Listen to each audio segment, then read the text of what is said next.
Alright, hello, and welcome back to Zelda Classic Randomizer Super.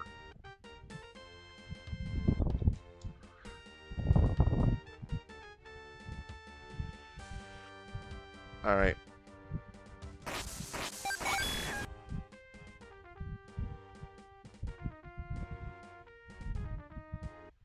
I hate when it does that.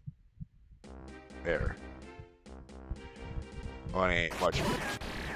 That still ain't much better in terms of volume.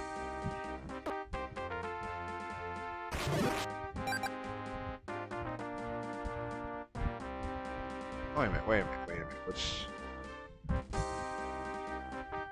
See, that's a bonus dungeon.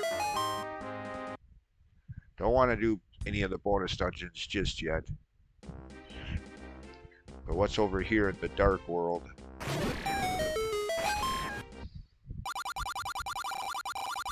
That guy again. Like I said a few videos ago, I don't know what he's talking about. There never was a third quest. People back in the day used to love to gossip about it. You know, instead of the Zelda timeline, like people talk up, it was things like that. Is there a third quest? Is there some way to unlock it? Make it through the first two without dying or something? No, there never was a third quest. So again, I don't know unless he's talking about some other Zelda classic fan game, homebrew, ROM hack, whatever you want to call these things. Which now that I think about it, must be what he's referring to.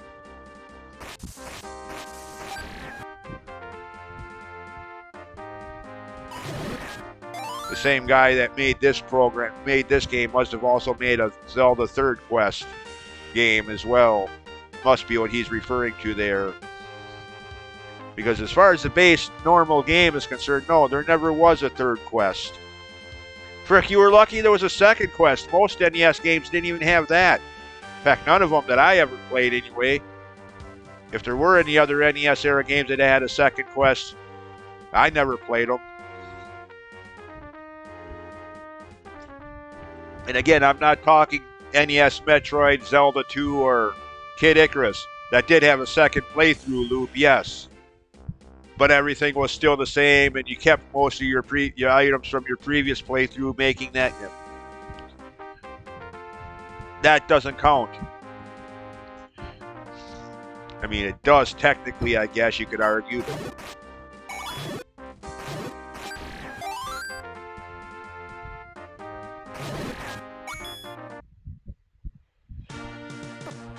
Anyway.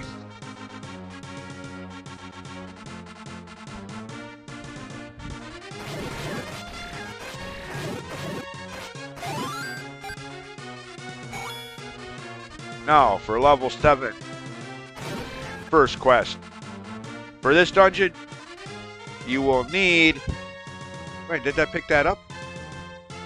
Thought I did.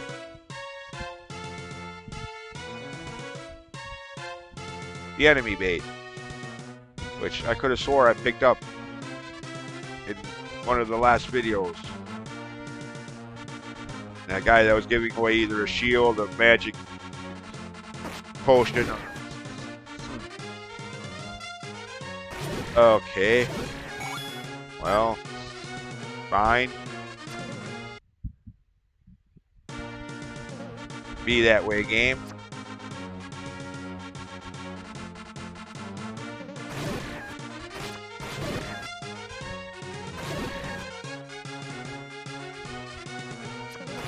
Actually want... Oh well, too late. As long as I'm going this way, might as well. I'm thinking better, but I could get it. I could get this for $60 elsewhere, but yeah. Yeah, that's better. Gonna need that for level 7.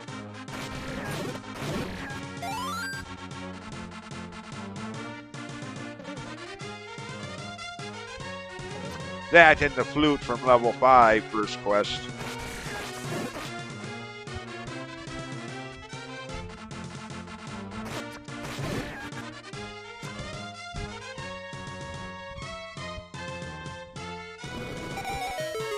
Not going through there right now. Another one of the bonus dungeons, I think. Or was that in the Dark World? Yeah, that's what I thought. I mean, eventually I'm gonna have to go through that one eventually, but not now.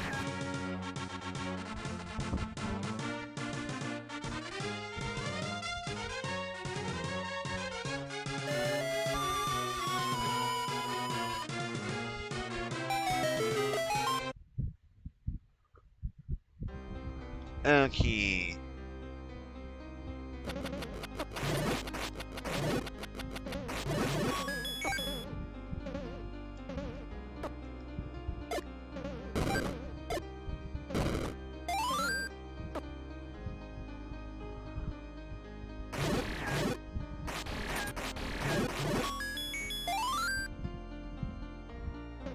Give me that.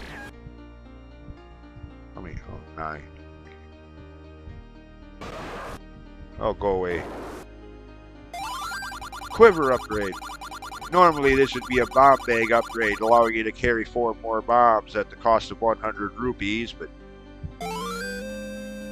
along with the one in level 5 second or first quest, you'd now be able to have 16 bombs, which would be the most for the rest of the game. I mean, here I can have 40 or 42 or whatever. Yeah, 40 since it goes by 4s. More than twice what you'd ever be able to have at the main base game, never going any higher than 16.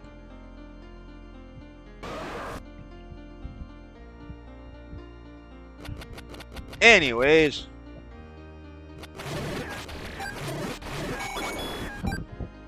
Oops. Dang buggy ladder.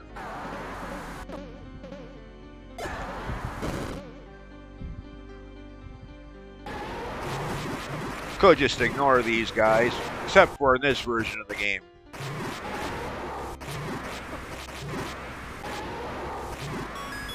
Yeah. Need that. Don't have to fight him.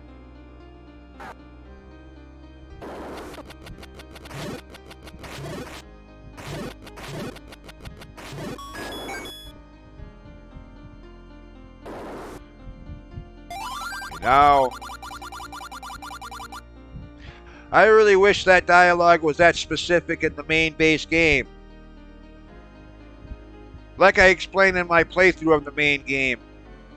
1988, my first playthrough of this game, where the dialogue was simply grumble, grumble, and me being as slow-witted as I sometimes can be, I spent the longest time, like, how do you get past this guy? I tried bombs, I tried candle, I tried wand, sword, boomerang. Every item I had at that point in time. He won't die. I can't get... Yeah. Finally, sometime later, it just hit me like, grumble. Oh, I get it. His stomach is grumbling. He's hungry.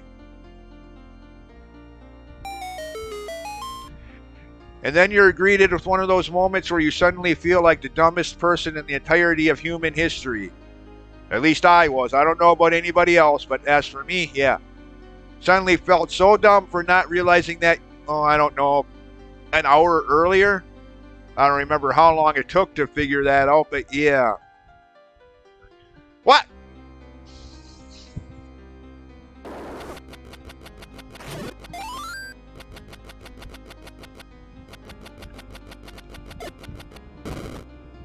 I mean, in all actuality, it probably wasn't even that long. It just seemed like it. I mean, again, I don't know. I wasn't timing it. Now, 35 years later, I mean, took longer than it should have. That's all I do know, looking back at it. Much longer than it should have.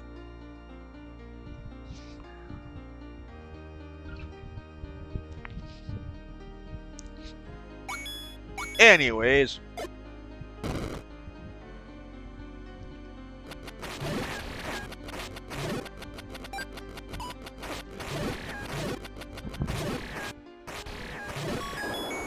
Okay, no need to go that way.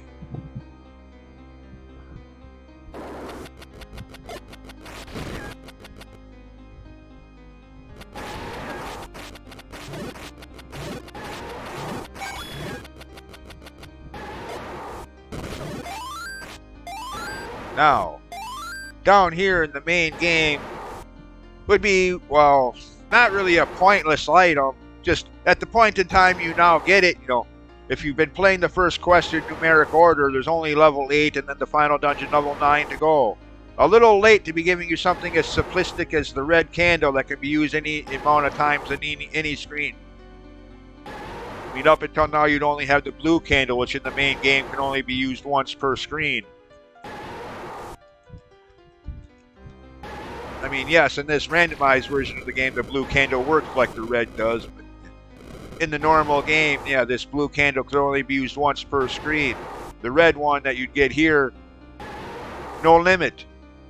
But, again, if you've been playing the first quest in numeric order, you're three quarters of the way through the game. You don't need it anymore. Why wasn't the red candle in any one of the first couple dungeons where it could have still been useful? Of course, in this game, or in this version of the game, whatever the frick that is, it ain't a wallet upgrade. It isn't a bomb bag upgrade. So I have no idea what the frick this even is. If anybody watching this that has any idea what that is, please do tell me in the comments. I mean, something up there in the upper left corner inventory screen, but what purpose it serves, I haven't the foggiest. Again, anybody watching these videos that knows, please do tell.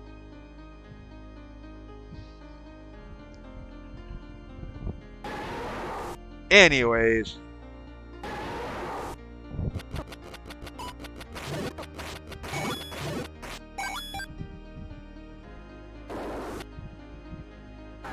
Okay, this time we have to fight Dig Dogger. Weird name, Dig Dogger.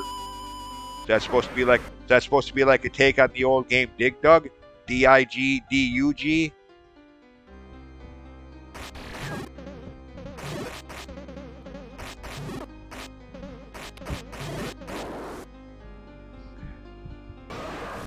Oh yeah, okay. This room. In one of the rooms in the bottom right corner area of the dungeon, the old guy with his head, there's a secret in the tip of the nose. Well, if you look at the map now, we're in, the upper right corner, which is kind of like the nose of the face. Short, long and short, simple. There's a secret in this room that we're now in. Problem is, potentially speaking, wall masters that could take you back to the entrance. So, yeah. And that, which in the base game could be a very big problem. Frick, even in this remake, but at least now I got a ton of other items I can use as a substitute, whereas in the main game, you'd only have, at this point, you'd probably only have the wand. So you'd probably want to use that as a substitute just in case.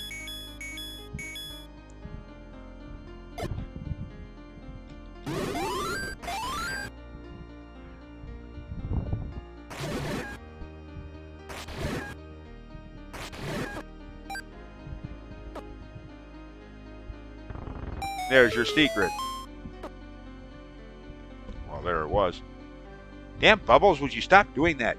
Did that, like, what, 3 times in the last dungeon? Or not the last dungeon, but that one freaking bonus dungeon I was in earlier.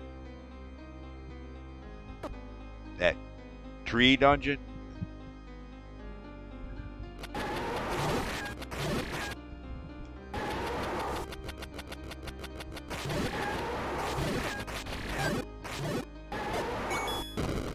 And now the dungeon boss, which, as I've explained in my playthrough of the main game last year, when I did that playthrough, something I've always had a problem with in this game. I mean, I love this game, don't get me wrong. Again, the game I've played more times than any other game in all of gaming history. But, I mean, again, if you've been playing the first quest in numeric order, you're already 3/4 of the way through the entire game. There's only level 8 to 9 after this. So that given the case, you'd expect a really tough boss here, right? Right? I mean, there's just 2 levels after this one. We're almost there. We're almost done. So yeah, you'd expect a real epic boss battle here. Well, Sadly, my friends, if that's your expectations, you're about to be upset drastically. Yes!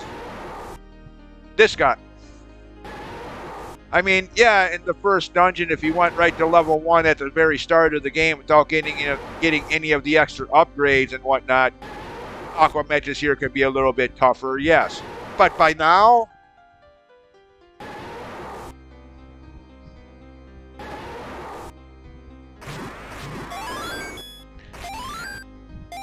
I think they ran out of ideas for bosses.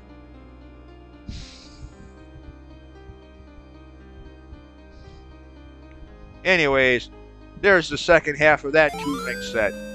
The first one that I got from level 5, first quest, minimalized the effect of those orange bubbles. The one I just got completely eradicates it. Those orange bubbles no longer have any effect on me at all. Haha. Too bad they didn't have that option in the main base game second quest version. Yeah. Screw you, bubbles. Anyways.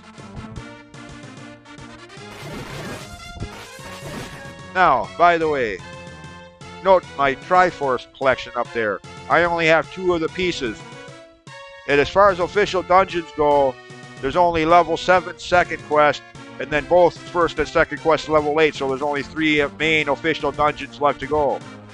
So naturally, even if all 3 of them had a Triforce piece, that would only be 5. I'd still need 3 more. So yeah, obviously I'm going to have to go through some of the bonus dungeons to complete the Triforce to be able to get into level 9. Yeah. Which, you know, I'm kind of mixed on that idea. I mean, they're supposed to be optional dungeons, yet you have to go through them. I mean, I also, you know, I get it. You know, you're going through both first and second quest, blah, blah, blah. You can't have the Triforce pieces in every dungeon, or there'd be 18 of them. You'd be, well, unless you're getting like the Triforce of Courage and Power, or Courage and Wisdom. But you think with 18 main game dungeons to go through, you think you could have at least kept the Triforce pieces in the official dungeon so that the optional extra ones would be just that, optional and extra. Not required in any way, shape, or form. Yeah.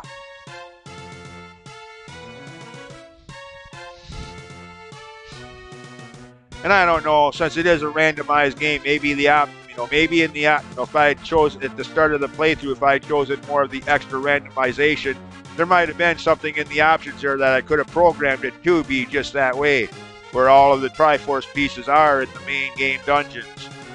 Either first or second quest, or a combination of the 2. But, yeah.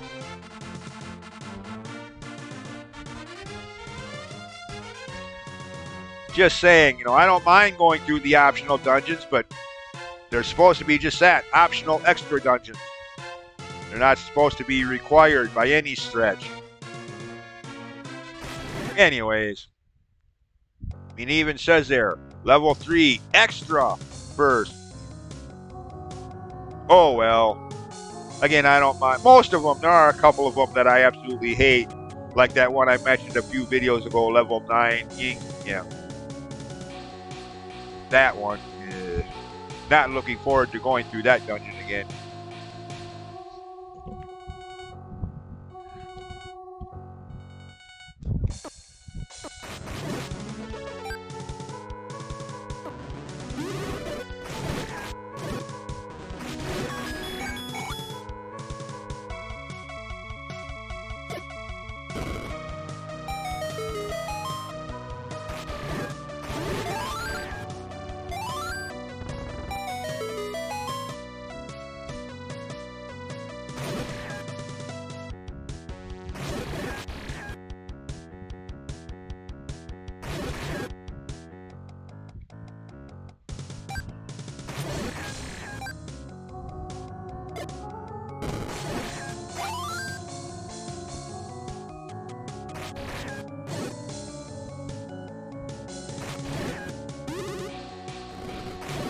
Oh, good. You can use that device now. Don't always have to go to the candle. Okay.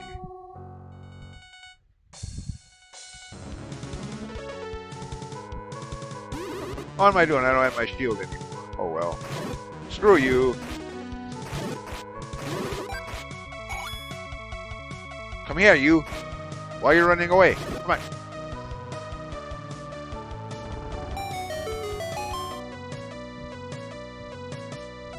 No, let's not go there yet.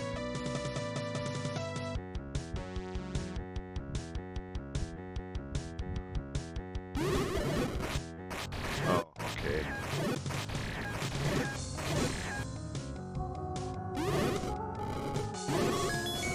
Oh. Okay, fine.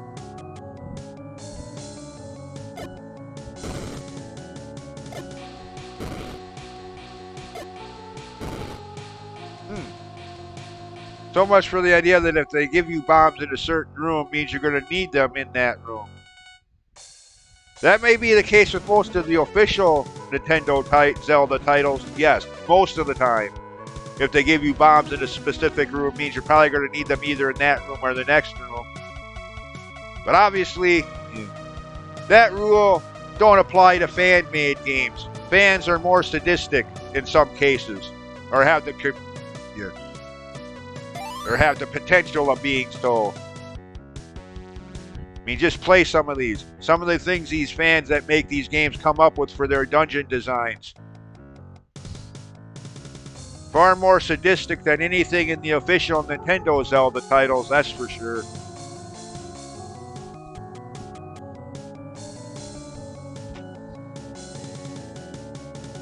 Blade traps.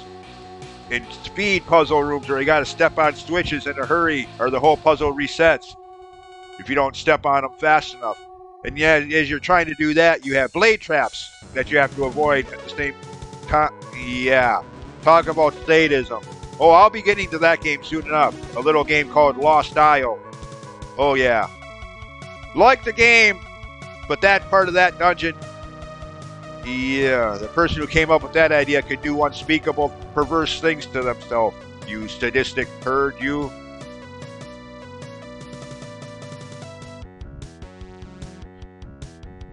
Of course, I got to cut myself off there because I suddenly realize I'm talking about parts of the game that not too many people have played in the first place, and even less have probably even heard of to begin with. So, yeah. Most people watching this video are probably like, huh? What the hell are you talking about? Yeah. So I'll save my rant on that until I'm actually playing that game and in that part of it, but yeah. Just suffice to say, some of these games, the people who make them are far more sadistic than any official Nintendo developer ever has been. Holy crap. Sadism 101.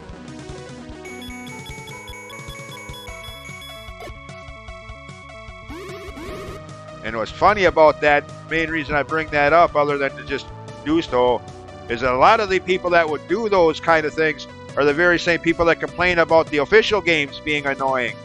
Really, dude? Really? Play your own game, then let's talk about annoying video game design, okay, dude? Until then, shut your pie hole. Yeah.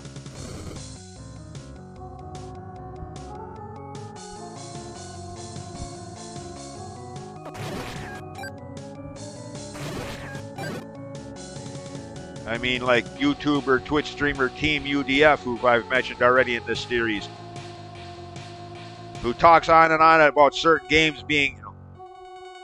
Dude should play his own game. Then we'll talk about his opinions on other games.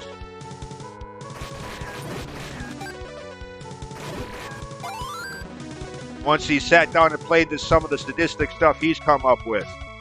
Then we'll talk about his opinions on other games. Not until...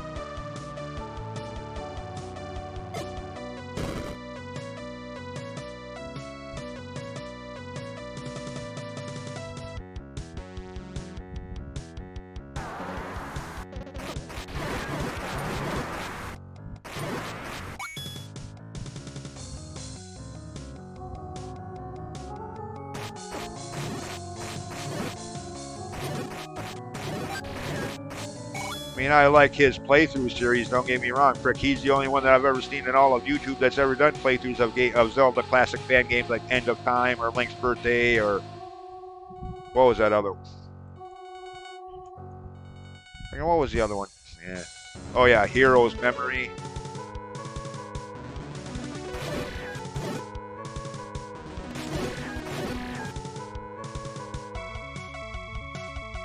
Back here again.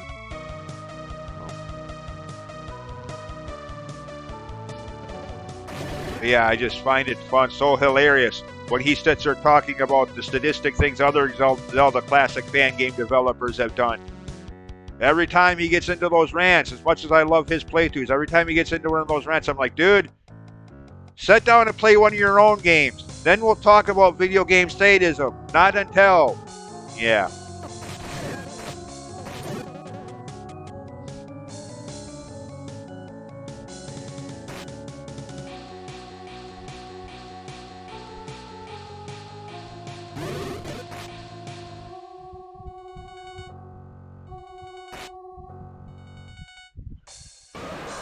Oh, okay.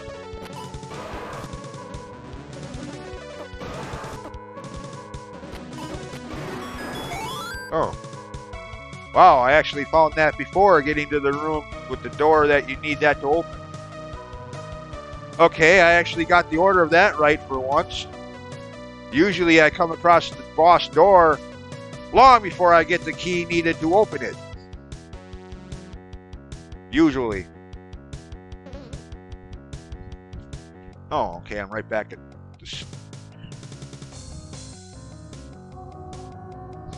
Okay, well, in this case, that's not too much of an accomplishment. Just one screen up from the start of the... Okay, never mind. Damn it. And here I felt, for a fleeting moment, I felt so accomplished. Actually got the timing of that right. Then you suddenly realize in this dungeon, it's almost... The boss key was just one room up from the main entrance. Never mind. Thanks, game.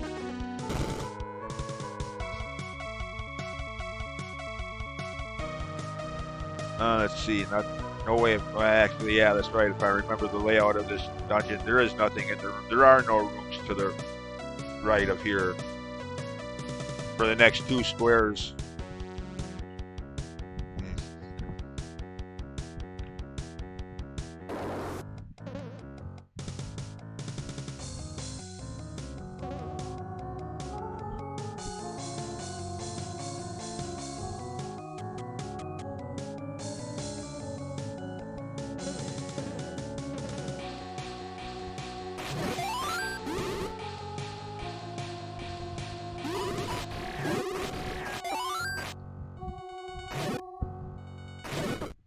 Ooh.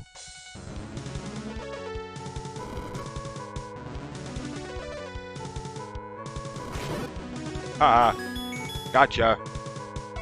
I'll take that.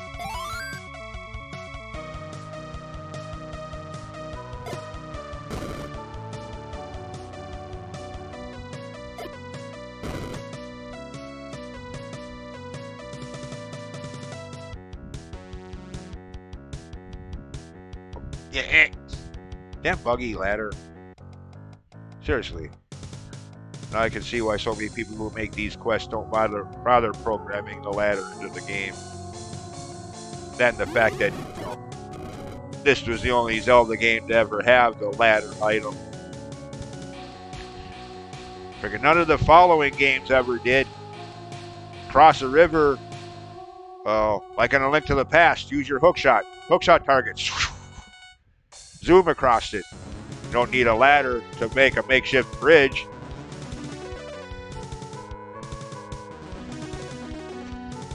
Or even before that, actually. You could swim in that game once you got the flippers.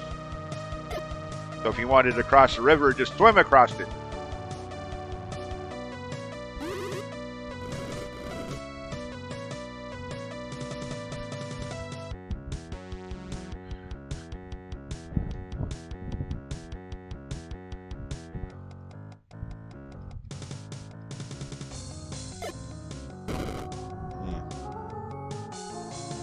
Oh, okay. Nothing up there? Nothing to the right. Okay. Or left, rather. Sorry. Where did I learn my directions?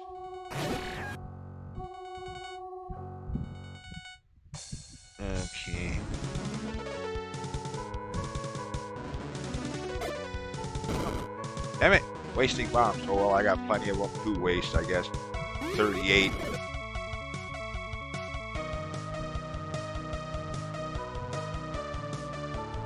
Oh, wait a minute. I want to go down here.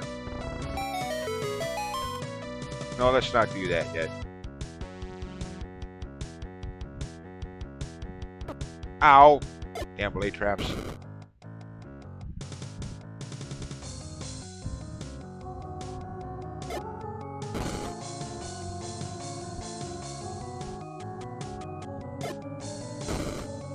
Okay, fine. I guess I'm going down here. Fine. Process of elimination.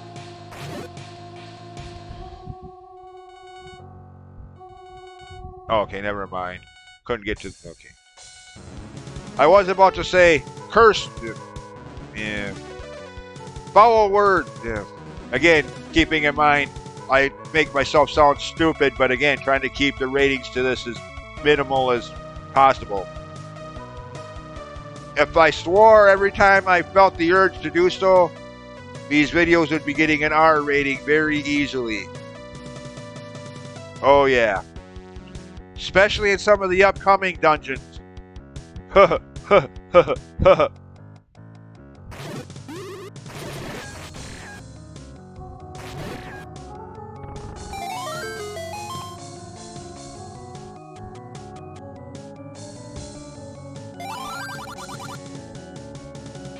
No. I think anybody that's ever played a Zelda game already knows that. Again, he might as well be telling you, hello, do you know your name is Link? Do you know this is a Zelda game?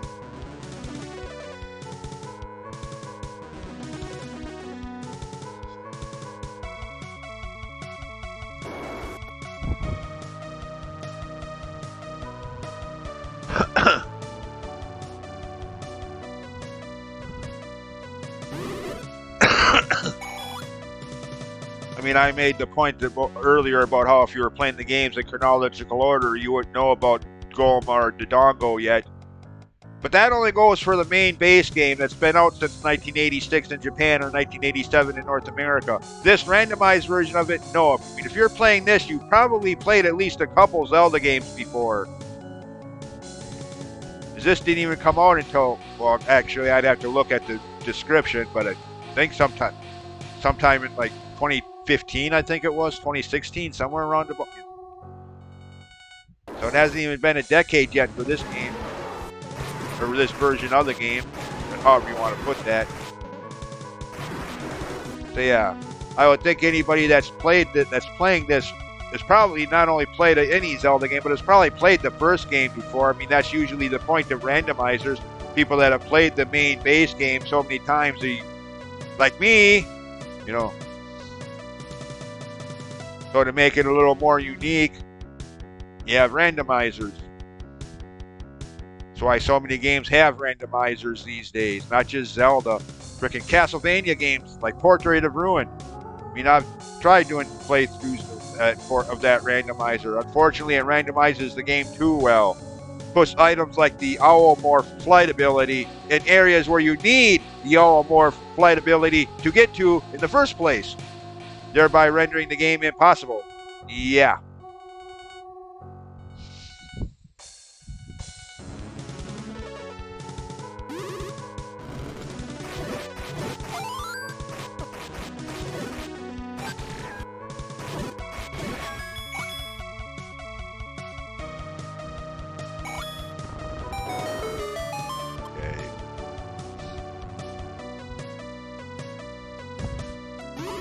Oh, there's the boss door.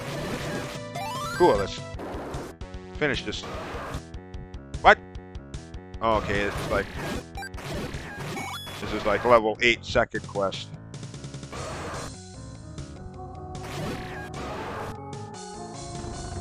Boss is up there. Oh, you again, huh? Okay.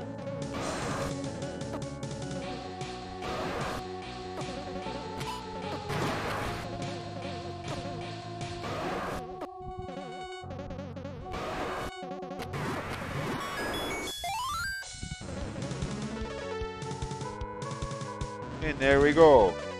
Yeah, that's why I'm doing this dungeon. I mean, if you remember, just before going here, I was talking about how you'll have to go through at least a few of these bonus dungeons to complete the Triforce. So yeah, again, that's why I picked this dungeon specifically over anything else. Still got 5 more pieces to go yet.